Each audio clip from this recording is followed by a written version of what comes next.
आते हैं जरा एफआईज के आंकड़ों पर। कल थोड़ी सी बाइंग एफआईज के आंकड़ों में लौट के आई है, हालांकि काफ़ी छोटी है वो। कैश मार्केट में 700 करोड़ की बाइंग आई है। बाकी अगर हम आंकड़ों की बात करें, इंडेक्स ऑप्शन में 3000 करोड़ की सेलिंग है, स्टॉक फ्यूचर में करीब 7000 करोड़ रुपए सेलिंग है, ऑप्शंस में 4,2500 करोड़ रुपए की। डिम्पी जरा समझते हैं आंकड़ों को। डिम्पी, छोटी सी बाइंग आई है फिर से एफआईज की 700 करोड़ रुपए की, आप इसको कैसे देख रहे हैं और बाकी के आंकड़े जरा बताइए, और लॉन्ग होल्डिंग की पिक्चर अभी क्या है? देखिए, मैंने कल भी आपके सामने बात रखी थी, मैं फिर से रख देता हूँ। ये जो 1800 कल माइनस हुआ और 700 आज प्लस हुआ, इसका कोई खास इंपॉर्टेंस नहीं है। वजह मैं आपको बता देता हूँ। एक तो ओपन इंटरेस्ट वगैरह में कोई चेंजेस ही नहीं हो रहा। भाई, आपके पास ओपन इंटरेस्ट में चेंज होगा तभी तो कुछ दिखेगा, वो तो दिख ही नहीं रहा। वो तो कल से बिल्कुल ठंडा हो गया। और कल अगर कोई मार्केट को देख रहा होगा काफ़ी क्लोजली, जो हमने सुबह भी आपको नोटिस कराया था कि एक लैकलस्टर ट्रेड होगा।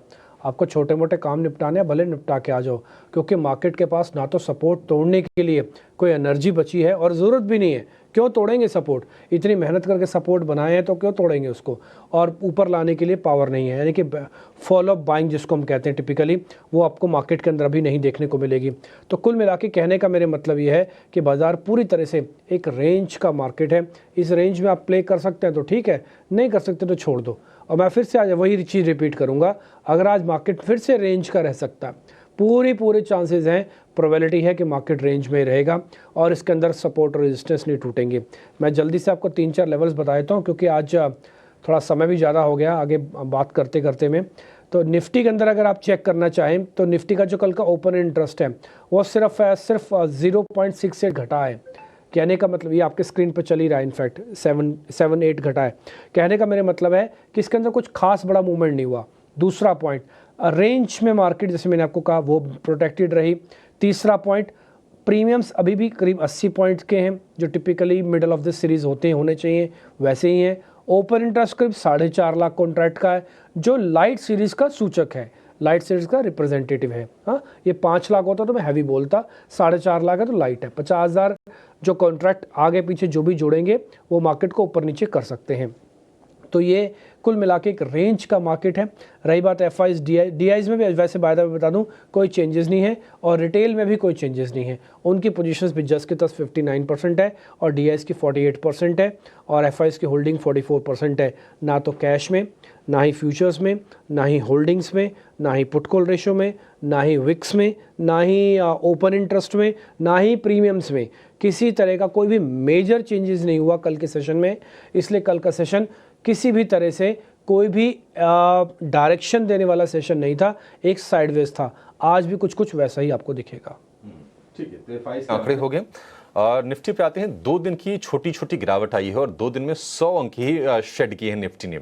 हालांकि अगर हम ब्रॉडर मार्केट को देखेंगे तो वहां से ऐसी कोई बहुत बड़ी वीकनेस के संकेत नहीं आए हैं, क्योंकि मिड कैप स्मॉल कैप में लगातार 12वें दिन में हमने इंडेक्स लेवल पर तेजी देखी और एडवांस डिक्लाइन के रेशियो भी कल बेहतर थे।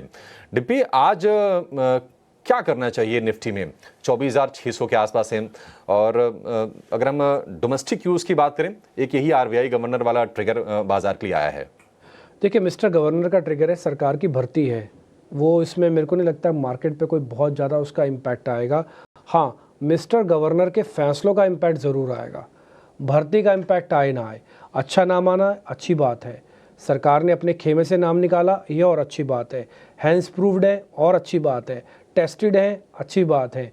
क्या मार्केट के उतार चढ़ाव को या फिर इकोनॉमी के उतार चढ़ाव को देखा है? देखा है। इस सरकार के साथ इनकी बनती है कि नहीं बनती? बनती है। उर्जित पटेल के साथ नहीं थी, सरकार ने ही भर्ती किया था, लेकिन मामला थोड़ा बिगड़ गया किसी चीज़ को लेकर, फिर बाद में एकाएक उनका इस्तीफा आया। तो ऐसा कम से कम ये सारी चीज़ें संजय जी के साथ नहीं होंगी।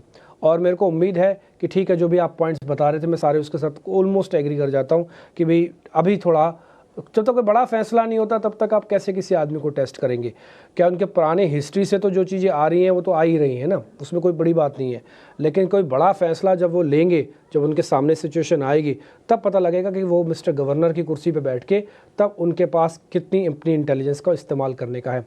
और मैं बता दूँ, ब्यूरोक्रेसी के अंदर काम करना और गवर्नर के तौर पर काम करने में बहुत बड़ा फ़र्क है, बहुत बड़ा फ़र्क है। देखते हैं संजय जी इस चीज़ को भी कैसे बखूबी निभाते हैं। खैर एनी हाउ, मार्केट्स पे लौट आते हैं। मैंने एक चार्ट आपकी स्क्रीन पर रखा, मैं निफ्टी का चार्ट इसलिए दिखा रहा हूँ आपको, मैंने आपको वही बरमूडा ट्रायंगल दिखाया, उसका ब्रेकआउट हुआ। ब्रेकआउट होने के बाद का किसी तरह का खास बड़ा मूवमेंट आ नहीं रहा, मार्केट को फॉलो बाइंग की कमी है। ये फॉलो बाइंग मार्केट्स के अंदर एब्सेंट है, इसलिए मार्केट रेंज में काम करेगा। ये वही चार्ट है, ये आप वो देख पा रहे हैं, ये दोनों कैंडल्स रेड बनी और यहाँ पे एक स्पिन टॉप बना, दोनों कैंडल्स रेड होंगी। ये एक सपोर्ट एरिया है जो कि 24,350 400 का एरिया है, जो मैंने ग्रीन लाइन आपके लिए डाली है। और अगर चलेगा तो मार्केट जा सकता है आपका 25,000 और इसके भी ऊपर जा सकता है अगर चलने पे आया तो। फिलहाल तो मार्केट पूरी तरह से साइडवेज है और शायद इसी लाइन के आसपास, जिस पे मैं अभी आपको ये कर्सर घुमा रहा हूँ, इसी लाइन के आसपास ही मार्केट थोड़ा कंसोलिडेट करेगा। लेवल्स अच्छे से आपको पता लगे होंगे, 24,300 400 का सपोर्ट है, 24,800 का रेजिस्टेंस है। ये पहले 24 से 24,400 हुआ करती थी, रेंज शिफ्ट होगी 400 पॉइंट के ऊपर की, अब 24,400 से 24,800 की शिफ्ट हो गई है। अब आप इसी के बीच में चर्निंग कर रहे हैं और करते रहेंगे। आज भी, कल भी किया था, आज भी करेंगे, कल भी हो सकता है करें, तो फिर अगले 3 से 4 दिन ऐसा होगा। ये ऐसा क्यों हो रहा है, इसकी मैं वजह बताता हूँ। मार्केट में जो रोल ओवर फिगर आया, यानी कि जो ट्रांसफ़र आया, उससे शॉर्ट कवरिंग भी आई। शॉर्ट कवरिंग ने अपना काम कर दिया, लेकिन फॉलो बाइंग चाहिए। आपको रोज़ खाना खाने की आदत है, मैंने 10 दिन तो खाना खिला दिया आपको, लेकिन 11वें दिन खाना आपने फिर से मांगा, कहाँ से खिलाऊंगा? मेरे पास तो खाना ख़त्म हो गया, क्योंकि जो खाना बैक पड़ा था वो मैंने सारा खर्च कर दिया। फिर आपको नया खाने की requirement. Market is future eating, उसको तो रोज़ ईटिंग चाहिए, उसको रोज़ पॉइंट चाहिए, रोज़ कुछ ना कुछ चाहिए, हर एक घंटे हर एक क्षण चाहिए। आपको ये फीडिंग करनी ही होगी। अगर आपके पास फीडिंग नहीं है तो बाज़ार साइडवेज हो जाएगा, या तो जहाँ खड़ा है वहाँ से हिलने डुलने लगेगा। तो फिलहाल अभी थोड़ा साइडवेज लग रहा है मार्केट, और पूरी तरह से रेंज के अंदर मार्केट अभी लग रहा है। जैसे मैंने शुरुआत में भी कहा, ना तो ओपन इंटरेस्ट में मेरे को कोई मेजर चेंजेस दिखा, ना प्रीमियम्स में, ना ही एफआईज की होल्डिंग में, ना ही विक्स में, ना ही किसी और पॉइंट्स में। तो इसलिए मेरे लिए आज का दिन पूरी तरह से साइडवेज कंसोलिडेशन का है, और मैं उसी रेंज के अंदर काम करूंगा जो भी सामने आपके छप के आई है। 24,400 500 का एक सपोर्ट एरिया, 24,800 का रेजिस्टेंस है। कल सृष्टि ने एक वर्ड इस्तेमाल किया था, डिप और राइज। मैं उसी चीज़ का वेट कर रहा हूँ, या तो डिप लाओ या तो राइज करो। राइज करोगे तो बेचेंगे, डिप लाएंगे तो खरीदेंगे। तो डिप और राइज होना बहुत ज़रूरी है। और एक वर्ड अभी आपने खुद से इस्तेमाल किया, वेट एंड वॉच। तो मैं उसी वेट एंड वॉच और उसी डिप और उसी राइज को खोज रहा हूँ, मिल जाएगा तो आपके सामने ले आऊँगा। ऑलराइट, तो ये नज़रिया निफ्टी 50 पे, पर डिम्पी क्या ये खोज जारी है निफ्टी बैंक के लिए भी, क्योंकि कल वहाँ पे भी काफ़ी साइड मूव्स आते हुए दिखे? हाँ, ये खोज वहाँ पे भी जारी है सृष्टि। वजह मैं आपको बताता हूँ, 53,000 का इंडेक्स के अंदर अगर आप 100 पॉइंट इधर से उधर हो रहे हैं तो कुछ भी नहीं हो रहा।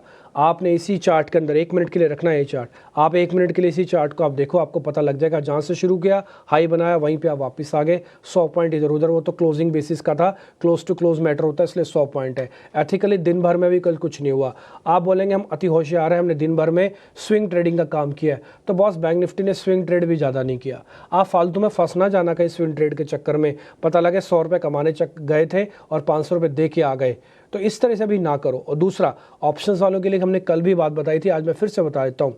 आप एक हिंदी का वर्ड को अच्छे से पकड़ लो, और है गलत वर्ड, लेकिन क्या करें, मार्केट का हिस्सा है, उसी वर्ड का जमकर इस्तेमाल करना चाहिए, वो है मौका फरस्त। ऑप्शन ट्रेडर्स को मौका फरस्त होना चाहिए। मौका देख के अंदर आए, मौका देख के बाहर निकल जाएं, उनके अपना भी इंटेलिजेंस काम करें। ऐसा नहीं, क्योंकि वो लेवल्स इतनी तेज़ी से चेंज होते हैं कि जब तक आप उसको समझेंगे समझाएंगे तब तक तो मार्केट में बहुत सारी चीज़ें ख़राब हो जाएंगी।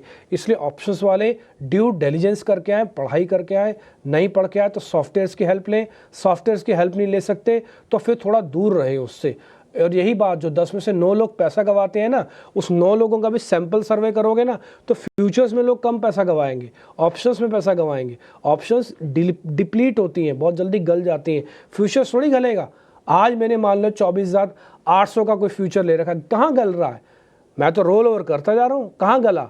एक नए दिन तो आएगा ही ना भाई, 24,800 आ जाएगा, लेकिन ऑप्शंस नहीं आएगी। ऑप्शंस का टाइम फ्रेम है, ठीक है। तो ऑप्शंस वाले थोड़ा सा सावधान रहे। और मेरे को लग रहा है आज का दिन भी चर्निंग के नाम रहेगा, बहुत महीन चर्निंग होगी। कल भी मैंने वर्ड इस्तेमाल किया था, आज फिर से कर रहा हूँ, बहुत महीन चर्निंग होगी। और इसी महीन चर्निंग के बीच बीच में आप कहीं फंस ना जाए, इसलिए मैं थोड़ा सा एक्सपेक्ट करता हूँ कि आपको देख के काम करना चाहिए। मैं रेंज इसकी बता देता हूँ, क्योंकि आप 53,300 के ऊपर थोड़ा बंद हुए हैं, तो 53,300 53,000 की पूरी रेंज एक सपोर्ट वाली रेंज है। ऊपर जाते समय 53,500, फिर 53,800 का रेजिस्टेंस है।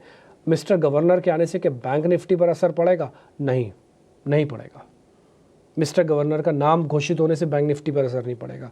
हाँ, उनके काम करने का असर ज़रूर पड़ेगा। तो काम करना और नाम भरना दोनों अलग अलग चीज़ें हैं। जैसे मैंने कई बार कहा कि वो सरकारी महकमे से आए हैं, सरकार से अच्छा तालमेल है। मैं उम्मीद करता हूँ मिस्टर गवर्नर के तौर पर जो वो काम करेंगे तो बढ़िया काम करेंगे, लेकिन फ़िलहाल उनके नाम घोषित होने से ही बैंक निफ्टी का रॉकेट हो जाएगा, ऐसा मेरे को लगता नहीं है, और ना ही वो डाटा भी बता रहा है। तो ये कुल मिला के सारी रेंज है। 4 शेयर F&O बैन के अंदर है। मैं उनके नाम बता देता हूँ। PVR INOX भी आज फिर से बैन में है, थोड़ा देख के काम कीजिएगा बस, और सारे डाटा आपकी स्क्रीन पर आ जाएगा।